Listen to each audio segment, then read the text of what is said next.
Remember that I told you it's really boring and it's probably gonna last all day, but you won't have any homework.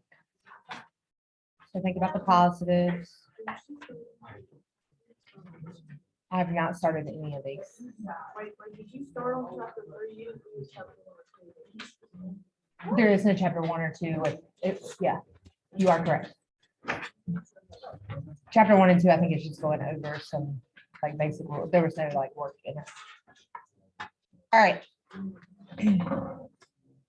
So the question says a rectangle has its base on the x-axis and its two upper corners on the parabola y equals 12 minus x squared.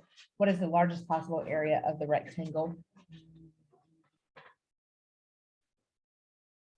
So we're going to draw a picture.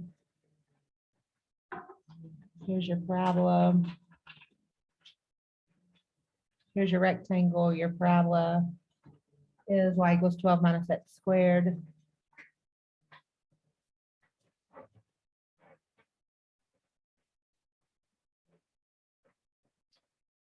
And then your rectangle is split into two. So both of these sides are going to be x. We're looking for the area of the rectangle. How do we find the area of a rectangle? You multiply what? Just in general. Length times width, base times height, whichever one you want to say, okay? Is everybody good? All right. So now let's put it in terms of this figure.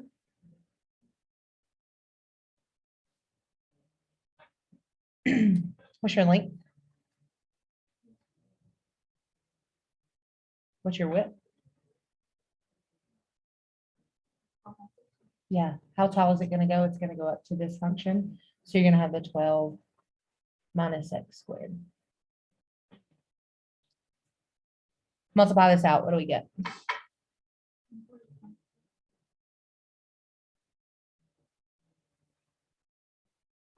So this is your area formula. This is the one that you're working with. You don't do like there's no other secondary formula or whatever. This actually was your secondary formula that they gave you because your area would have been x times y, but y is 12 minus x squared. Does everybody understand that?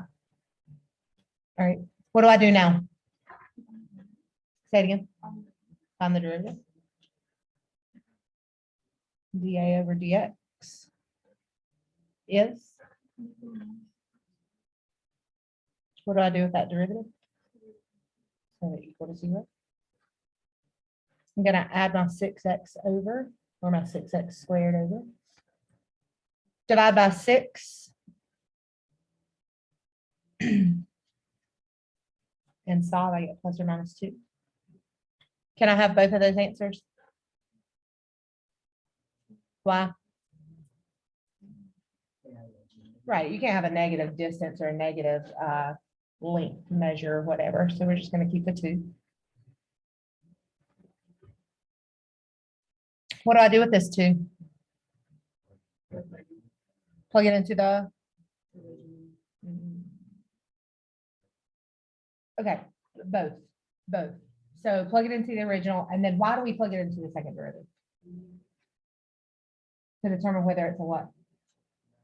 Max or min. So yes, you're gonna have to find your original area or whatever, and then we need to figure out if it actually is a max or a min. So it doesn't matter which order you do these in, it's perfectly fine. So you guys said plug it into the original. 2 times 2, 12 minus 2 squared. What's 2 times 2? 2 squared is 4. 12 minus 4 is 8 times 4 is 32. Take your second derivative.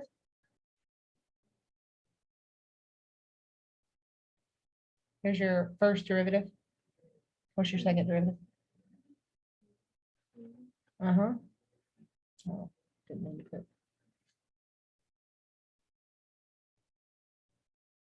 Plug that value in, which gives me negative 24, or it gives me a negative, which means that this is a maximum. So what is your maximum area?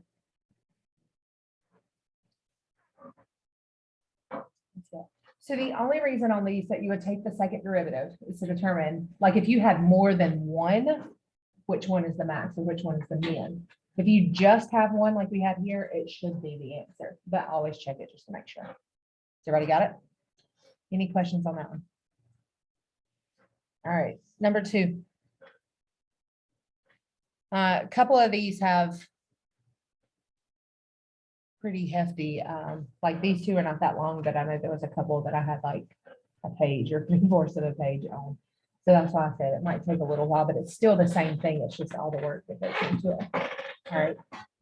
So number 2, an open rectangular box can be made from a 9 by 12 inch piece of tin by cutting squares the side X inches from the corners and folding up the sides. What should X be to maximize the volume of the box? So we're going to draw it. We're going to cut out the corners. The corners are X. It's a 9 by 12. So all of this would be 9. All of this would be 12. But what am I doing to the 9 and the 12?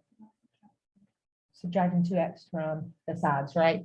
So this is going to be 12 minus 2x and 9 minus 2x. Everybody okay with that? Because you're subtracting the 2 boxes that are of length x. All right. How do we find it? What are we looking for? Maximize the volume. So how do I find volume of a box?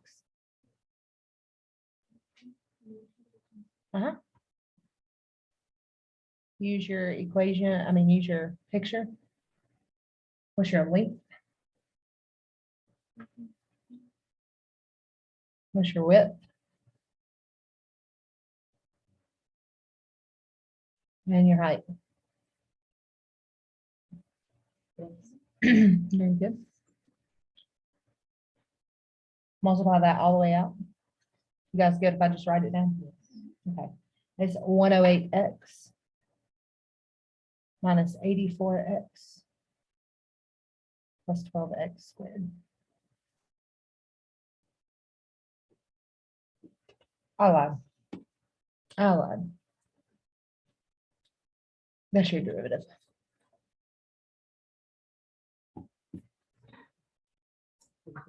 It's almost right. Minus 42x squared plus 4x cubed. I'm sorry, y'all. Then do the same thing, find your derivative. So this is what I just wrote. What's your derivative? Oh my gosh. 108.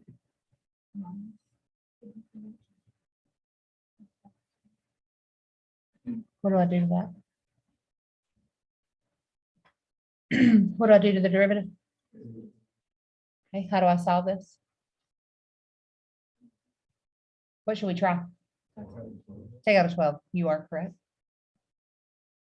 I'm going to flip it around so that it's in order. When I take the 12 out of x squared,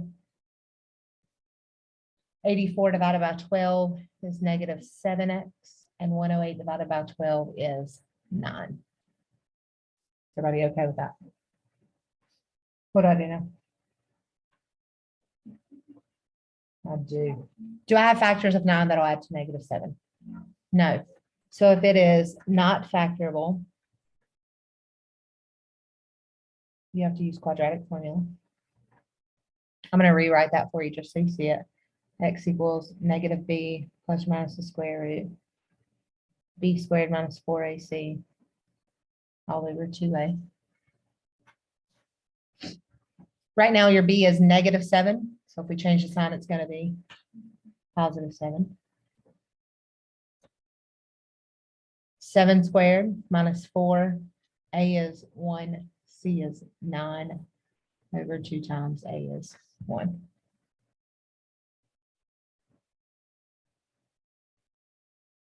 Seven squared minus 4 times 1 times 9 is 13.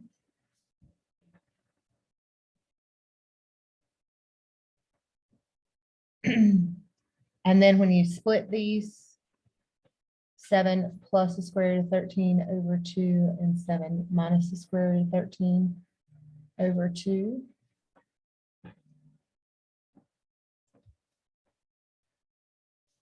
We get 5.30 and 1.697. Those are just a little bit easier to plug in.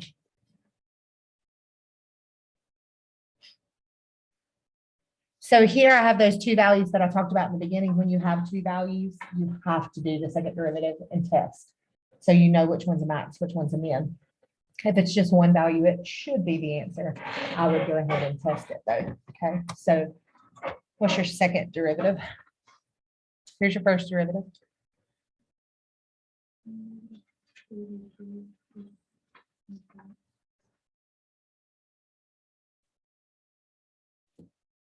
Negative 84 plus 24x. Excuse me. We're going to plug in our values. Negative 84 plus 24 times 5.30. Remember, it doesn't matter what the value is, it matters whether it's positive or negative. So the rounding issue is not going to be a problem here, okay? And then we're also going to do the 1.697. When we plug in 5.30, we get 43.2. When we plug in 1.697, we get negative 36.792.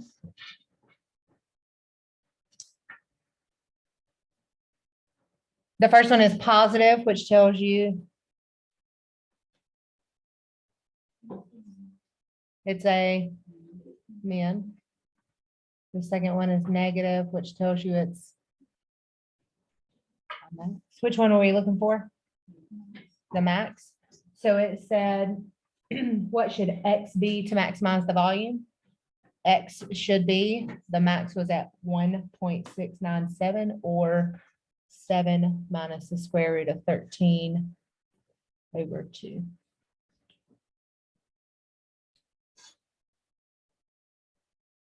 Sorry. Any questions?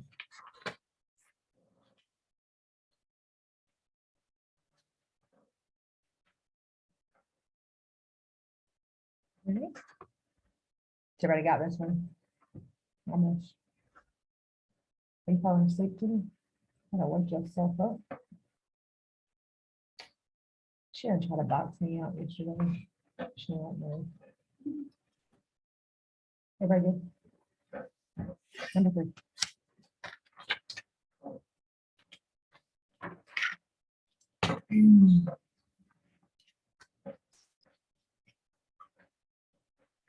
The 384 square meter plot of land is to be enclosed by a fence.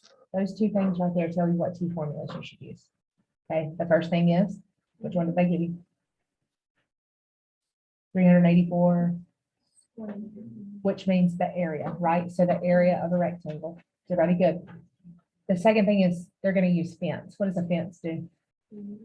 Surrounds it. So what would that be? Perimeter. So everybody understand what two formulas you're going to use. All right, so now put it in the context of the situation. Enclosed by a fence and divided into 2 equal parts by another fence parallel to one of the sides. So what it means is they're going to take that rectangular plot of land and they're going to split it right down the middle. All right. If we're finding area, we're going to have X and Y.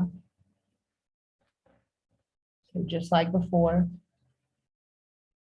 But we already know that area is what?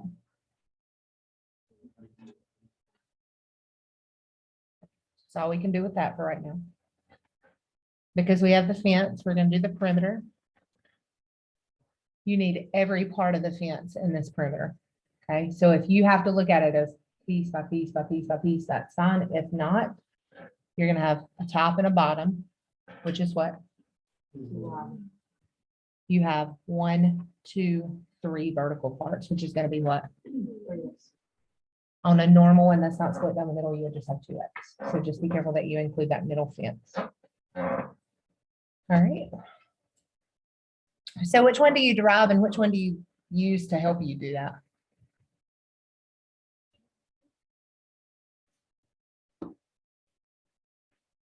What do you think?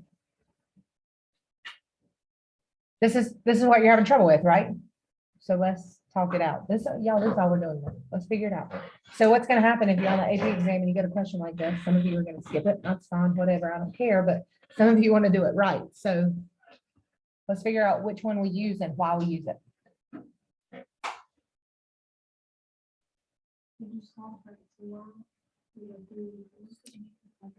Correct. So this one, how many variables does this one have? This one has 3. It has perimeter X and Y, right? This one only has the 2, which means I can eliminate from the other one, okay? So right here, I'm gonna solve for Y. And what am I gonna get? How do I solve for Y? Divided by X, 384 divided by X. So then I get 2 times 384 divided by X plus 3X. The reason that you do this is to get it down to your P, which you're gonna do dP over dx and in terms of X. So this is actually gonna be 768 over X plus 3X. If you want to look at it a little different, because we're about to take the derivative, X to the -1. Oh my gosh, what am I writing today? So we have our equation. What do we do with our equation? Find the derivative. If you want to put P prime instead of dP over dx, that works the same way. What do we get?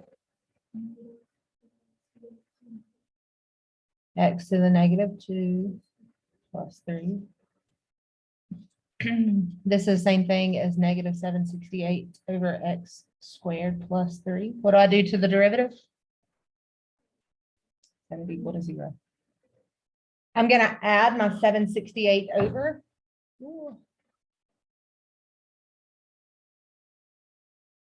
To make it positive. And then how do I solve that? Yeah. Put it over 1, cross multiply. So I get 3x squared equals 768. What do I do? I get x squared equals 256. Take the square root. I get positive and -16. Is it okay? Good. So remember, I can only have the positive. What do I do now? What are we plugging into the second derivative for? Yeah, so we only have one value, right? So it should be the right answer, okay? But what does it ask us for? What dimension? So we also need what? We have X, we also need Y. So we'll have to plug it into the equation as well. Yep, okay. So I'm gonna go ahead, plug it into the original equation. We manipulated Y equals 384 over X, which is 384 over 16. 384 over 16 is 24. So right now, we have 16 by 24. We just want to make sure that it's a what? A minimum. What would make it a minimum? Second derivative plugged in is going to be a positive. Is everybody good? So here's your first derivative. Go back up to here where it's a little bit easier. What's your second derivative going to be? What are you going to do? 1536. And I'm going to put it down here as a positive 3. And then the 3 is a 0, right? Plug in 1536 over, not 24, over 16 cubed. You don't have to do the work. Positive over positive is positive, which means. So is it the correct value? So, maybe a little bit better. A little bit. It'll get there. It'll get there. It'll get there. What- Okay, so when we're doing these, tell me where you get lost. Okay, so I get this one because you have 2 equations. Okay, the other one, did you have 2 equations on? Like this one, did you have 2 equations? Yeah, you did. What was your second equation? We did the area. What was your second equation? It was this one that was already solved for y, right? So we plugged it in. So it's the same thing that we just did. They just labeled it y equals instead of making you write another equation. On this one, did I have two equations?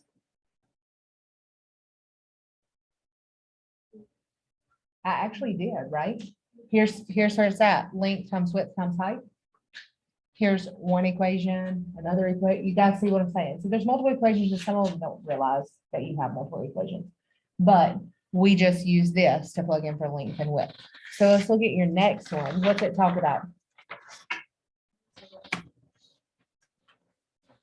Cylindrical. So that means what shape is it?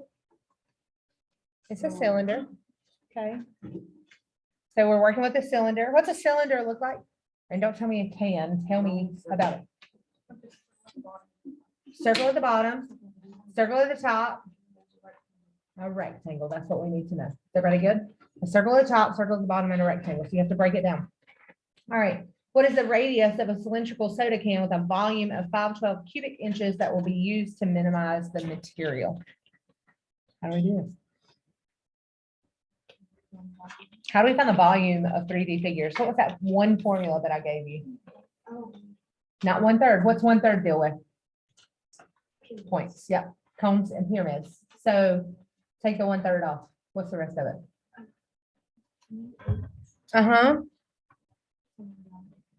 It's a big BH. What's that big B stand for? Area of the base. Good. This thought process you got to go through. It's not 1/3 because it doesn't have a point. Cones, pyramids, use the 1/3 because they have points. What is the base of our can? A circle. What's the area of a circle? Pi r squared. And then we got to multiply it by the height. So there's your volume formula. If we're talking about the material, what formula are we looking at? Surface area. What'd you tell me about the surface? What's it made up of? How many circles? 2 circles and a rectangle. So surface area, 2 circles. Keep going. 2 circles. Plus, you said a rectangle. How to find the area of a rectangle? Length times width, base times height, doesn't matter.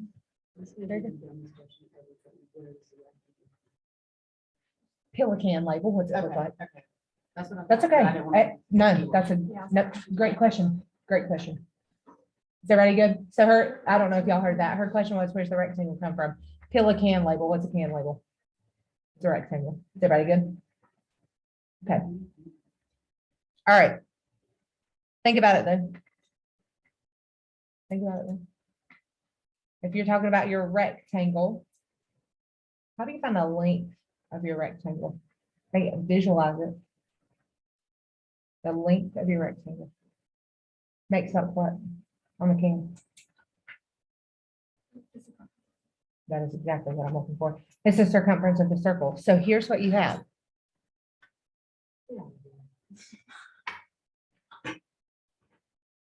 Your base or your length of your can.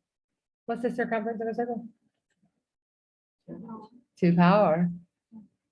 And then an H. The reason that we're doing all of this is to make sure that we have how many variables in our equation? We only want one. You can have the SA, we're going to have it on the outside of the surface area on the outside, that's fine, but we can't have more than one variable in our equation. So if we look at both equations, we have 2 variables in both. So what do I need to do? So what do we do? No way. I need to replace my variable. Question is, here's the question. What are we looking for? Material. So which equation do we want to work with? Surface area, right? Because that's the material. We don't care about the volume. So we're going to use the volume equation to fix the surface area. So what was our volume? Say it again. 512. Why would I use this equation? What am I trying to do? What I tell you I was trying to do over here? Solve for a variable. Doesn't matter which one, but there's only one H. Which one should I solve for? Probably H. Use this one to solve for H. How do we solve for H? You tried hard. How do we solve this one for H? Divide by pi r squared. So let's back up for a minute and talk about this one more time, because these are the questions that you have. I have two equations. I don't know which one I'm doing the derivative of. I don't know which one. I just don't know. So always do the derivative of the one you're looking for. So look at your last question. Even on the one before that, it's the amount of fence use, which would be the fence is the perimeter. So that was the one that I had to mess with. Take the derivative of. Okay, so what's the other one good for? What's the second equation good for? Just to fix the variables. That's all it's for. Does everybody understand? All right, so let's go back to this. We're gonna have 2 pi r squared plus 2 pi r 512 over pi r squared.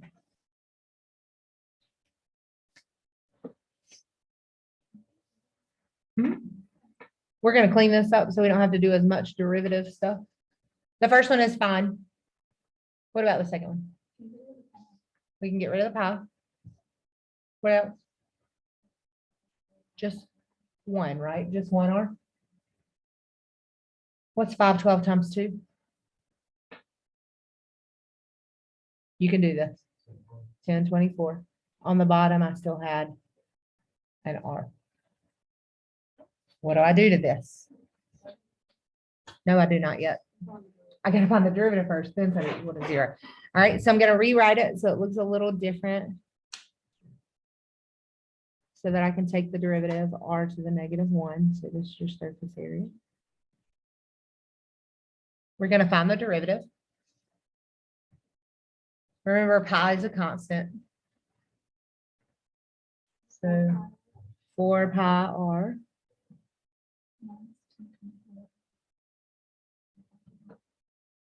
You can do r to the -2 or you can do r squared. It's all the same, whichever one you would like.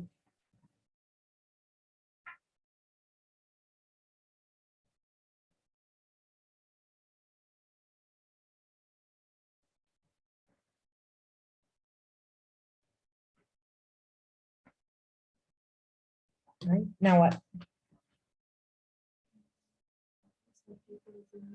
Set it equal to 0.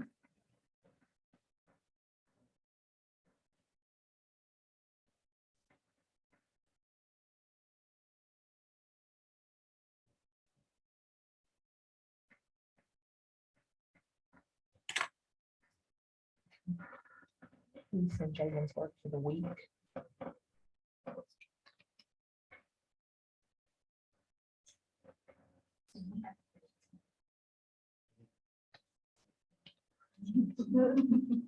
Congratulations.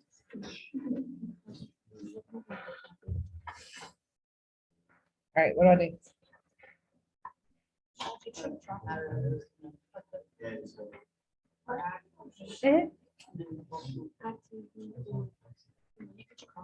I don't know what I just, hold on.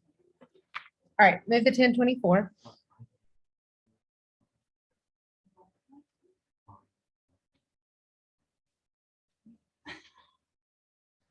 You said cross multiply?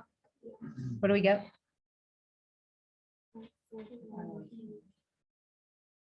Equals? What do I do?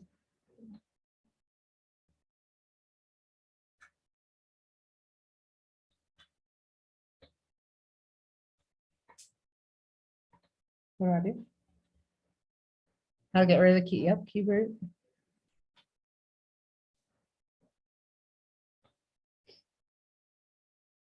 What is 1024 over 4?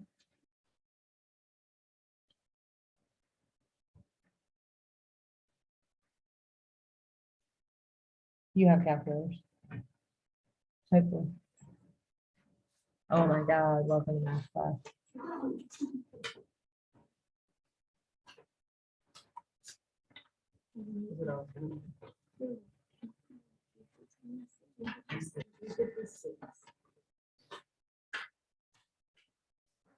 And I would just leave it like that.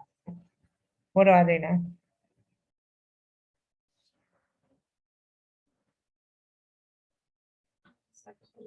How many answers do I have right here? One, so it should be the answer, right? So if you're looking at multiple choice, probably gonna be the answer. If they had something like no solution, that's the one I would, check the second derivative in or whatever. All right, so check it in the second derivative. So I'm gonna come over here and do my second derivative. Here's my first derivative right here. You can do r to the -2 if you'd like. So what is this? 4 pi r, the derivative of that? Just 4 pi. This is r to the -2. So what would we have? 20, 48 r to the -3, which we can change to 2048 over r cubed. Why do I take the second derivative? What am I doing? Plugging in this value that I got for r. 2048 over, what happens when I cube a cube root?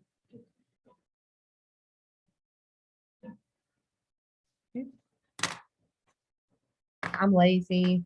You could do this in your head if you wanted to. 4 pi plus, what are y'all talking trash about? It is. How do you know? Because everything else is positive. Get a positive 37. If they ask you for the value, that's the only reason I'll show you that. So you could do all that in your calculator. Don't stress that there's a pi. Gives you a positive, which means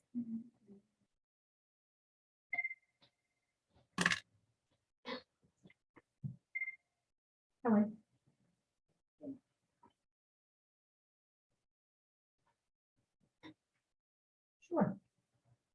You're welcome. Sydney, go get your ginormous project.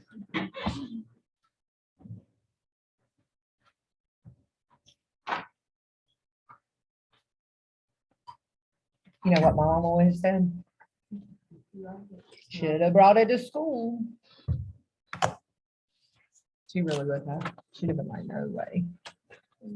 Guess you're gonna fail. Tough love.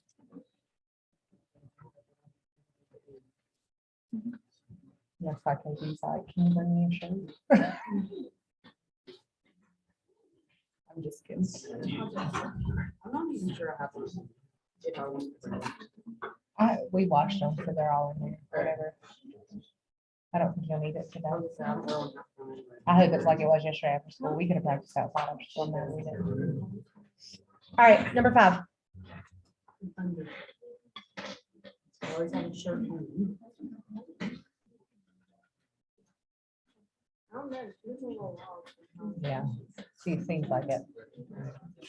All right, so number 5. Number 5 was probably in the distance ones, I think. Number 5 was kind of weird and how you had to set it up. So it says the swimmer is at a point 500 meters from the closest point on a straight shoreline.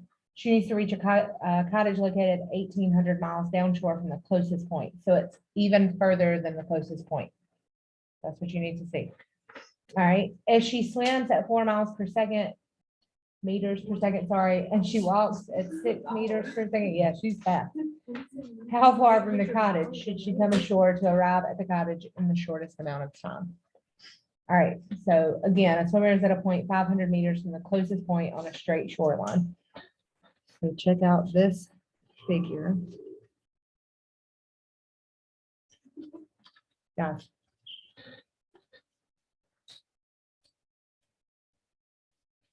Closest point is going to be that 500 meters. Then it said she needs to reach a cottage located 1,800 meters downshore from the closest point. So there's your closest point. Here's your cottage at 1,800. If she swims and walks, how far from the cottage should she come ashore to arrive at the cottage? So shortest distance between 2 points is. Y'all know that saying? I don't understand how we made this picture. Yeah. Okay. Is she gonna swim the whole way? What it asks? She's got to swim, right? She's in the water. She's got to swim. But why would she come ashore? Because she's walking faster than she's swimming, right? Do I understand that? So where did this picture come from? This L shape that we have here, she is in the water, 500 meters from shore. But she has to get to the cottage, 1,800 meters.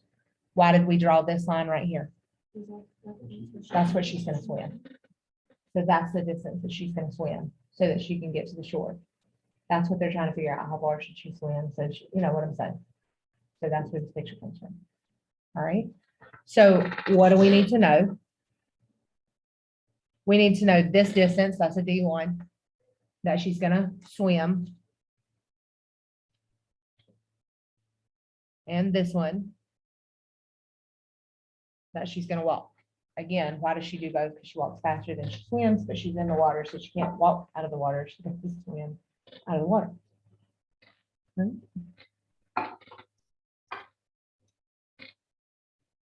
How do I figure out that first distance? Think about it. Don't beat yourself up about it. Do we have any variables in this? Do we have any variables in this? Where could we put a variable?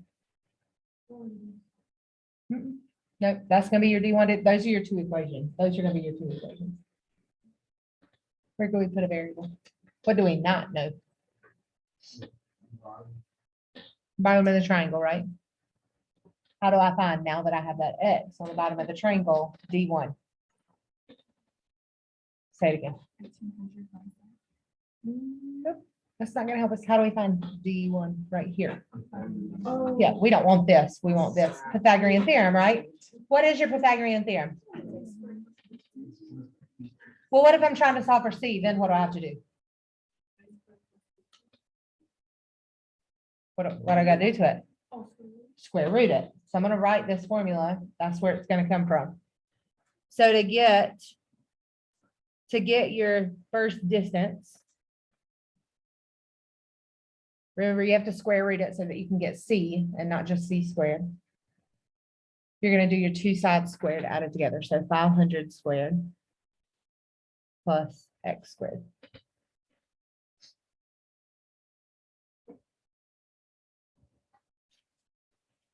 All right. Clean that up a little bit. You get 250,000 plus X squared. Now, Lily, how do I get D2? Distance that they want. There's your two equations. Everybody okay with those two equations? All right. What are we trying to figure out?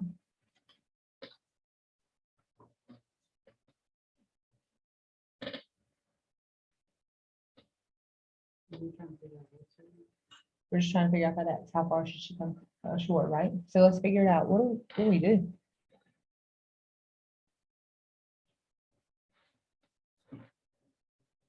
What else do they give us in this problem?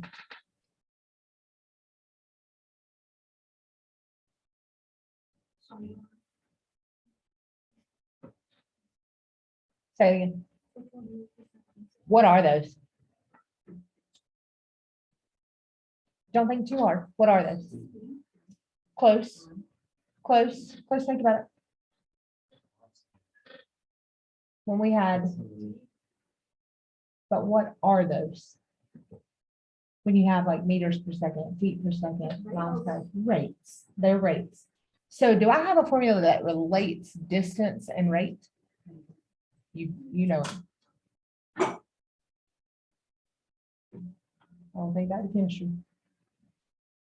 Do it. I don't like to think about it either. Every time I walk in that room, I want to puke. Puke my guts out. I tell her that too. She hates it. Say what? What'd you say?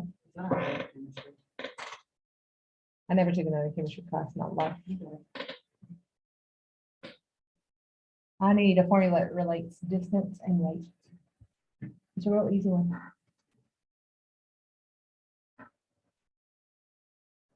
Oh my God. Come on. Try. Somebody's thinking it. Somebody's thinking it. Sammy, it's in here. It doesn't matter. It doesn't matter. This is like not, this is not a hard formula. I had chemistry in physics. I had no idea. Like, not a single clue. After March, we just didn't do it. All right.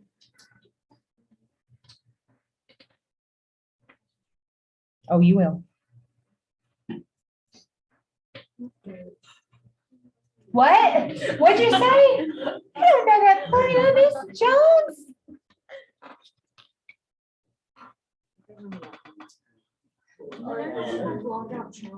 Tell me again. Yeah. Oh, 100%. I just told you. I'm recording now.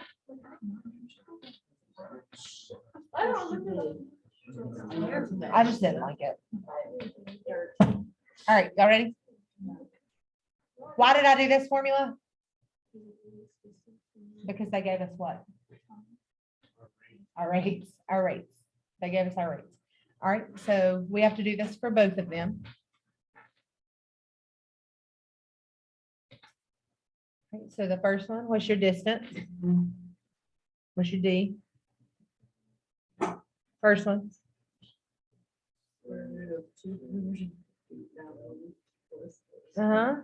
equals. What's your rate for this one? This is this. What's she doing? Swimming. What's your rate? And then we're gonna multiply that by 2.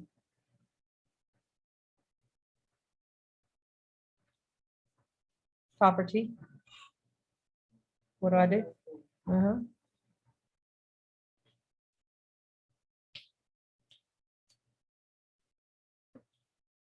Tell me again what the question was asking.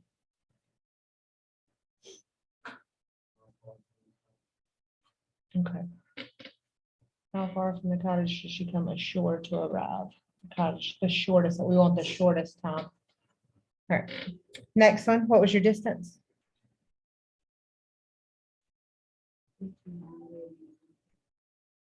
What was your rate?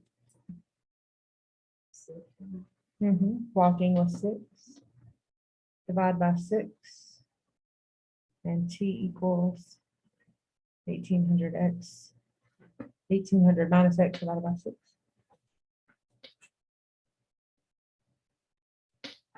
Which I can change into, what's 1800 divided by 6?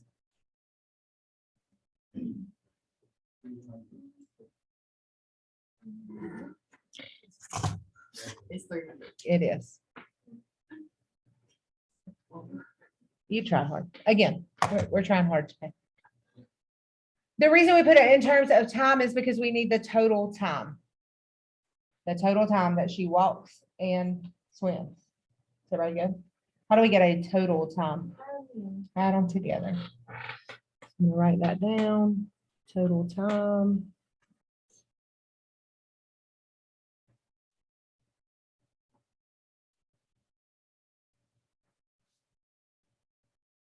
Okay, it's kind of way that, well, with that, bigger one, equation, that's 250,000. What's the point of even like squaring that? You don't have to. If it's so. You don't have to. No. No. This is not like, right, but you can't square root them individually because they're together.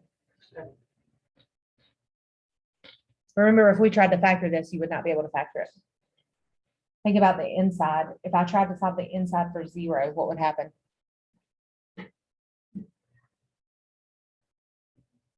What would happen? You get a square root of a negative number, right? If you took the inside of that square root and set it equal to 0, so you can't do it. You need to calm down. Now what? There's my equation. What do I do to it? Yeah, take the derivative. It's not as hard as you think it is. Pull out the 1/4 because it's a constant. How can I rewrite this square root to the 1/2? So how do I take the derivative? Which is 1/2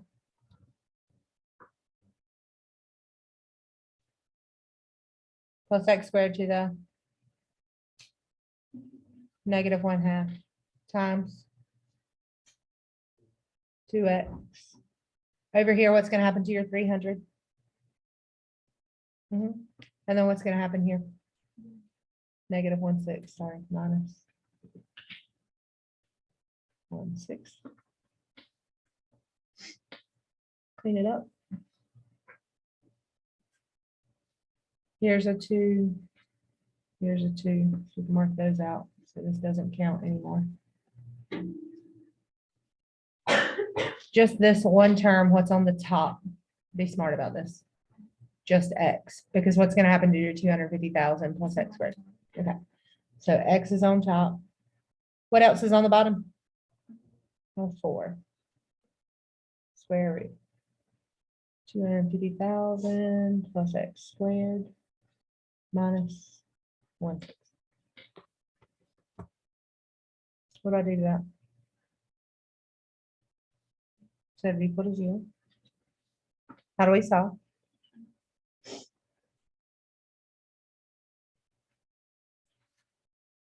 I don't want to write it anymore. Cross multiply, I get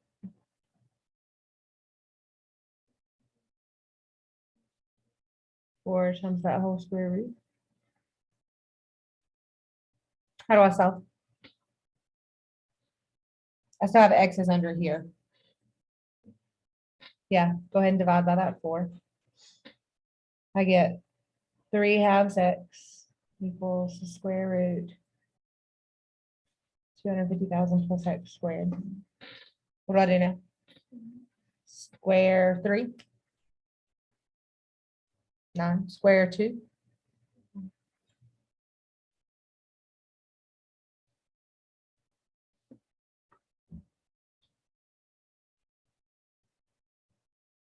Oh, square x. I forgot that on mine too. Make sure you have x squared. What do I do now? If this is 9/4, what would 1 actually be? 9/4 minus 4/4, which leads to 5/4 x squared. 250,000. How do I solve?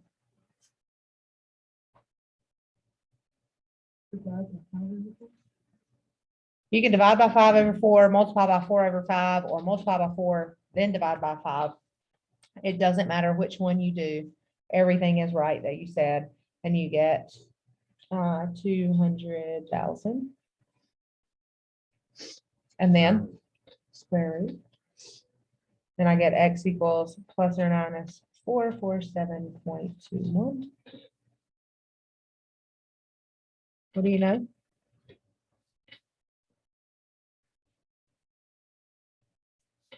Okay, what do we do?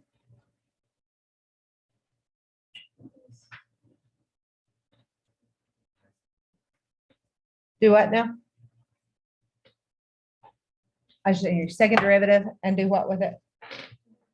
Plug it in. I'm going to tell you, we're going to check the second derivative and it works. What was I looking for then? No, what was I looking for in the very beginning? The distance that she needs to go to shore. Which one would that be?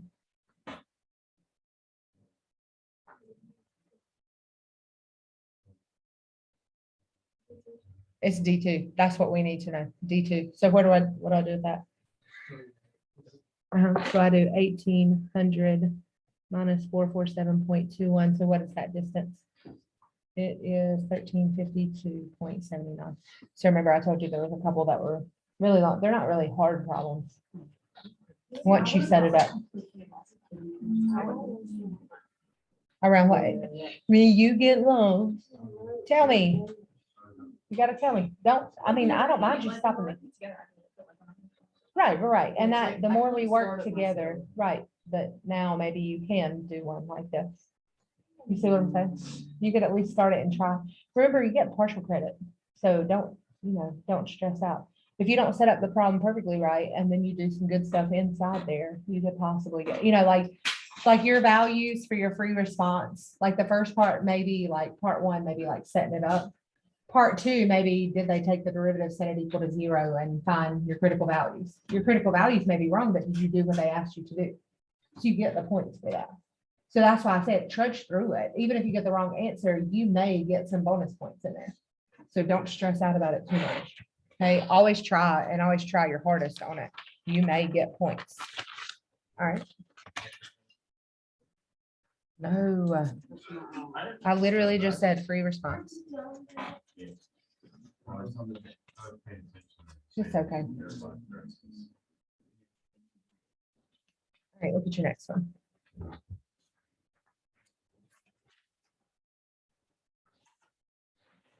On the closest point on the curve, x squared plus y squared equals 1 to the point 2, 1.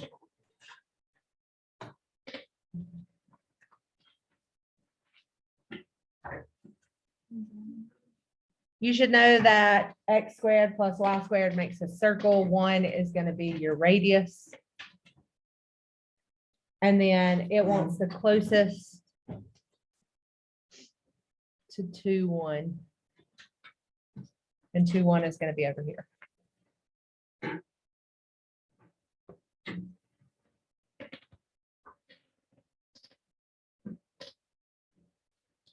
This is a random point. The reason that I want to do that is because I want that closest point to the curve. I don't know what that point is. That's what we're trying to find.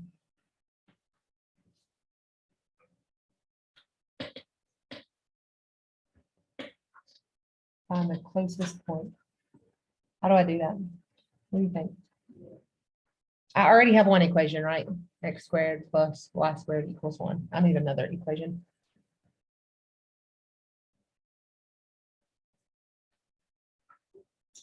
What is closest point like make you think about it? Makes you think about distance, right? So what is our distance for 2 coordinates?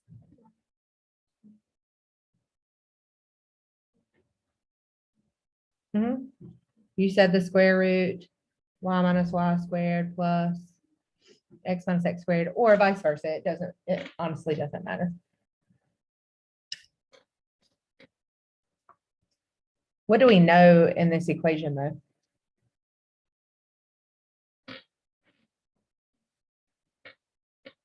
Say it again. Your 2 points, where do they go? And I'm actually going to leave this one. Let's leave it squared so we don't have to deal with the square root. I do not know. I left it not square rooted. So we'll talk about that in a minute. But I don't know if it'll work with the square root. It just makes the derivative a little bit easier. So y, what was our y coordinate? Minus 1 squared plus what's our x coordinate? 2 squared.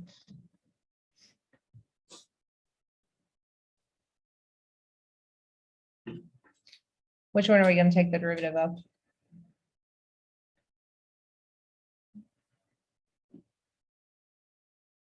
Which one are we looking for? We're looking for the distance one. Again, the one with the 3 variables. That's how you're going to know.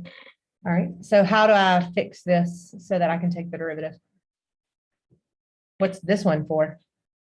If this one is the one I'm taking the derivative of, what's this one for? To fix our variables. So let's change this in terms of x. So what do I got to do to this? Solve for y. How do I do that? Subtract x squared. And then Take the square root.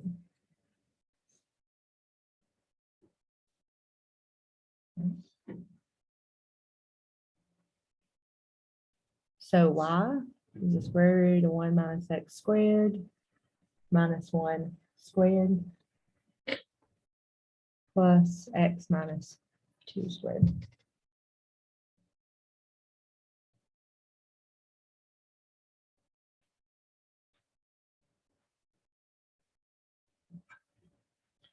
All right, keep going. The easier one is this one to multiply out. I'm going to go ahead and do it really fast and we'll do the other one. So multiply this. What do we get? X squared minus 4x plus 4. And then this one. Remember, we square the first term. What's that going to give you? Plus 1 minus x squared. We multiply these two together. And there are two of them. So it'll be minus 2 square root of 1 minus x squared. And then we square negative 1. Negative 1 times negative 1 is positive 1. What do you see?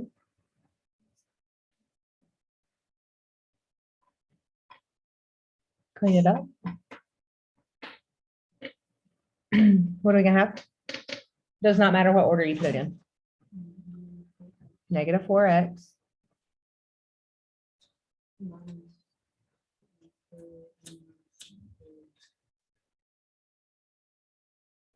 plus 6. Perfect.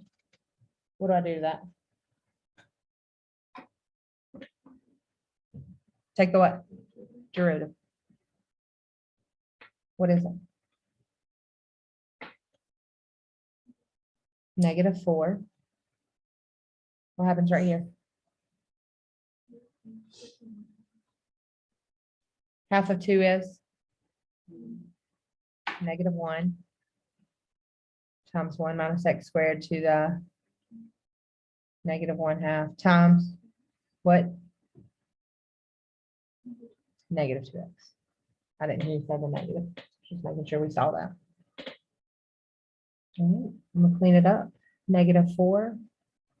Negative times a negative is a positive 2x over the square root of 1 minus x squared. What do I do to that derivative? Set it equal to 0. Add your 4 over.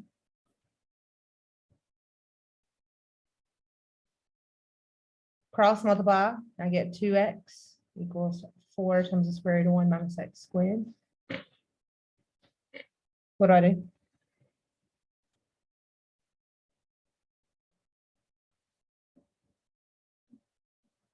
Divide by 4. I get 1/2 x equals the square root of 1 minus x squared. Square all three of these. 1 squared is, 2 squared is, and then x squared. What do I do? Add the x squared over. So 4 over 4 plus 1 over 4.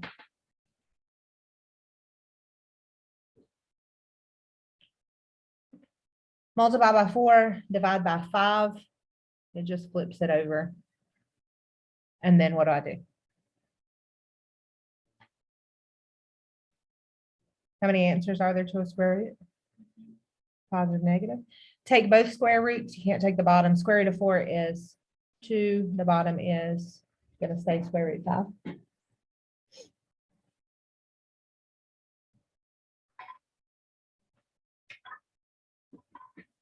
Think about this carefully. This is going to be your x coordinate. It's either going to be a positive 2 over square root 5 or a negative 2 over square root 5. Which one would be closest to positive 2, 1?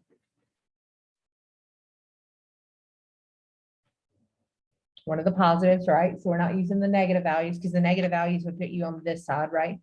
Too far away. Everybody good with that? So again, we're looking for this point. If I make it a negative 2 over square root 5, it's going to be somewhere in these quadrants, and that's really far away. All right, so we're doing the positive. When I plug it back in,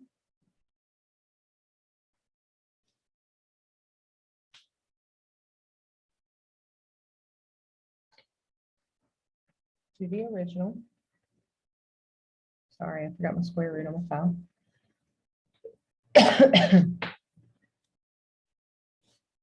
You're gonna get the square root of 1 minus 4/5. 5/5 minus 4/5 is the square root of 1/5. When I take the square root, I get plus or minus 1/√5. So these are my possible coordinates because you said that it had to be a positive 2/√5. Which one is going to be closest to 2, 1?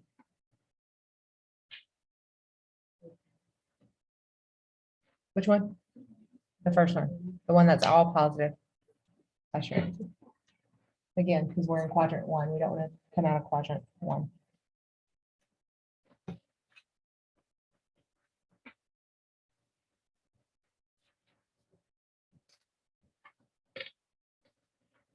All right. Let's look at number 7. We may not finish it, but we're going to start it. It talks about a rectangular window with a semicircle on top. A window consists of an open rectangle topped by a semicircle and is to have a perimeter of 288 inches. Find the radius of the semicircle that will maximize the area. So what two formulas are we using? What two things did it talk about? No, formulas. A window consists of an open rectangle topped by a semicircle and is to have a perimeter of 288. Find the radius of the semicircle that will maximize the area. What two formulas are we using? Perimeter and area. All right, so how would I find the area of this figure? Rectangle is plus area of, what's a semicircle? Half a circle. So half of area of a circle. Good. Perimeter, how do I find the perimeter of the rectangle? Be careful because it's an open rectangle, so we don't need the top. So if we did this length and width, what would we have?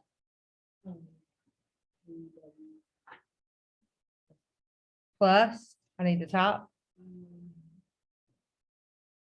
How do I do the perimeter of a circle? Circumference is 2 pi r, but I'm dividing it by 2 because it's a semicircle, right? Okay, so our perimeter. This looks like this. Right. What else do I know? What did they give me in the problem? Is. Okay. Let's talk about this for a minute. We have an R in here, right? R is the radius. So what is this length? If this is R, what is this length? No. Just 2R, right? So I can change L to what? Okay.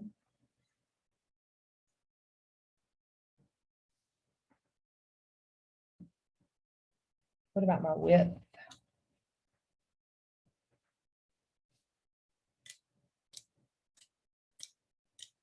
Can I make it anything different? No, there's nothing else I can do to it. You can label it Y if you want to. W is perfectly fine. What's the problem with this equation? It's got 2 variables in it. I need 1 variable. Okay. How do I do that?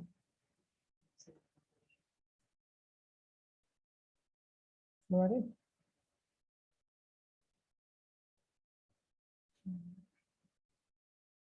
Which one am I looking for? Which one am I going to derive and look for? The area. So I need to work with this one and get it fixed so that I can take the derivative. What was the length? Okay. Do I have the width? No, that's the one we got to fix. plus 1/2 pi r squared. Now tell me how I fix W. I'm deriving this one. So I use this one to fix it, right? So what do I got to do this one? Mhm. So 288 minus 2r minus pi r equals 2w. Divide by 2. Area equals 2r. W is going to turn into what? 288 divided by 2 is 144. 2r divided by 2 is r. And this is just going to stay pi r over 2. Finish out your equation plus 1/2 pi r squared. Clean it up, multiply by 2 right here. 288r, this is what I'm distributing. Minus 2r squared. What happens right here? And then r times pi r is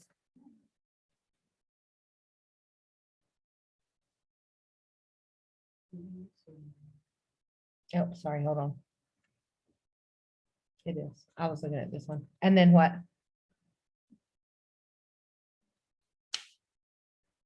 You'll see why in just a second.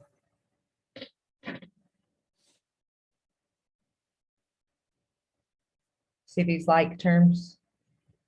Put them together.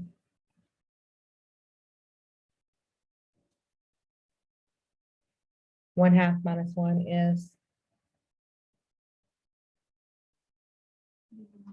negative 1/2 pi r squared. That's our formula. What do we do to it now?